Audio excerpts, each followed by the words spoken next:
ఇక యూట్యూబ్ ఛానళ్ళ గురించి మీకు తెలిసి ఏమన్నాడు. ఆ రోజేమో యూట్యూబ్ ఛానళ్ళు చాలా గొప్పవి, మీరే గ్రేట్ అన్నాడు వాళ్ళని. ఇప్పుడు ఏమంటుండు యూట్యూబ్ ఛానళ్ళ మీద అంటే వీళ్ళందరూ కూడా అరాచక ఛానళ్ళు అట. వీళ్ళంతా అరాచక ఛానళ్ళు, వీళ్ళు అరాచకం చేస్తున్నారు. ఏం అరాచకం ఏమన్నా, నీ బట్టలు ఇప్పుతురు అంతే.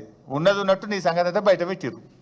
నీ తప్పుడు విధానాలను, నీ ద్వంద్వ వైఖరిని, నీ ప్రభుత్వం చేస్తున్న అడ్డగోలు వ్యవహారాలను బయట పెడితే ఇవాళ వాళ్ళను అరాచక ఛానళ్ళు అనే బిరుదిచ్చి వాళ్ళ మీద అక్రమంగా కేసులు పెడుతుండు. అది కూడా ఒక్కసారి చూద్దాం.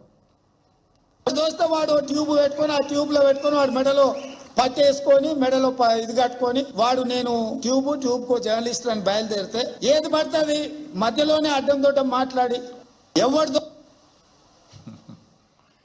ఇది యూట్యూబ్ల మీద.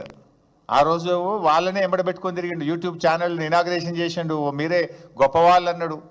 కథం కుర్చీలో కూర్చోగానే మాట మార్చాడు.